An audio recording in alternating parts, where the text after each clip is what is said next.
Dear students, just imagine yourself doing teaching practice in a farm school with 3 educators and 60 grade R to 7 learners.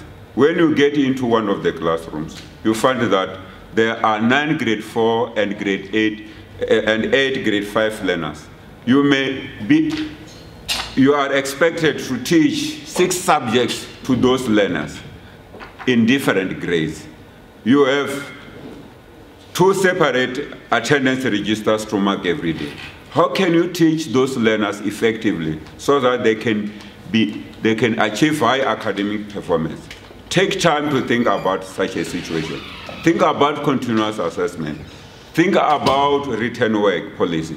Think about classroom discipline. Think about learner diversity. Do you think you can be able to teach them effectively? Do you think you can be able to address their needs? Do you think you can be able to manage such a classroom? What can you do? Can you call the teaching practice management and request to be transferred to another school? Please allow me to share you my experience when I was a teacher in a farm school. Teaching refers to the communication style, level of content explanation, facilitation a teacher provides to the learners to developmentally appropriate level. All the 3 aspects of teaching are embedded in planning, presentation, support to learners. Therefore, effective teaching may imply thorough planning, diverse lesson presentation, and adequate support to all learners in the classroom. What are multi-grade classes? In multi-grade classes, learners of mixed ages, different abilities, diverse needs, and different grades are all present at the same time, in the same classroom, with the same teacher. Possible challenges in multi-grade classes.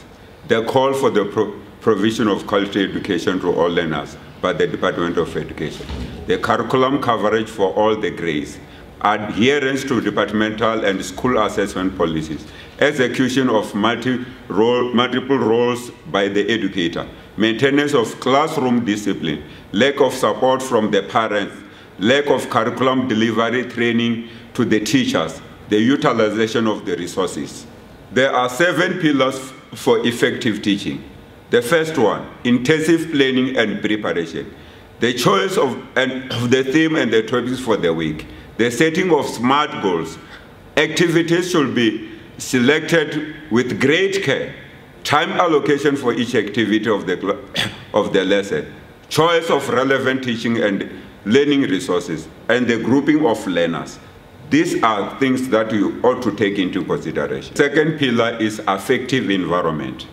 You need to be approachable, a caring educator, a supportive educator, a loving educator, and you ought to display a sense of flexibility in your teaching. The third pillar is cognitive environment. Adopt different learning styles. Start from the known to the unknown. That is the pre-knowledge of the children. Pose questions of different cognitive levels. The choice of relevant teaching method and the choice should be inviting to all the learners, and the choice of learning resources that are relevant to the implementation of that particular lesson. The fourth pillar is behavioral environment.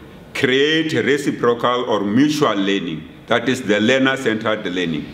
Give clear instruction to the learners. Communicate your expectations well in advance. Vary the tone of your voice. Use appropriate body language. Fifth pillar is supporting environment. Plan for group and individual activities across the grades. Provide learners with immediate feedback. Provide constructive feedback, not mainly criticism. Acknowledge small successes. Open and facilitate learner discussions. Acknowledge opinions, experiences of learner contribution. Learning and teaching support material. The learning and teaching support material should assist in mastering the subject content. LTSM should facilitate learning, not distracting learners. Use concrete objects, experiences to explain the meaning of concepts. Do not just add resources to spice up the lesson. The LTSM should enable you to teach lessons that should be able to be used in a multiple purpose. Avoid LTSM that may be dangerous to learners. For an example, the use of chemicals. Apply the woven principle of communication. What do we mean by woven principle of communication? The first letter, W, written communication. It should be simple, clear, and to the point.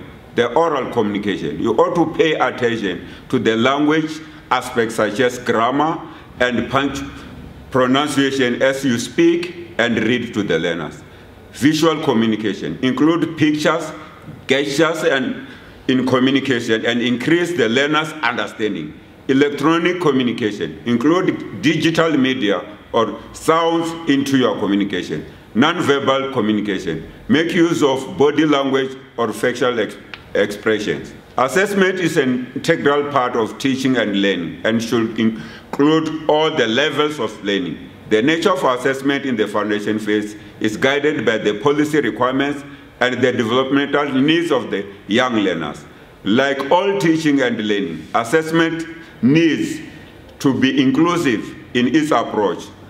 To assess learners' performance, inclusivity is a central principle of the National Curriculum Statement, White Paper number 6. Alternative forms of assessment should be planned around different needs of the learning styles displayed by the learners.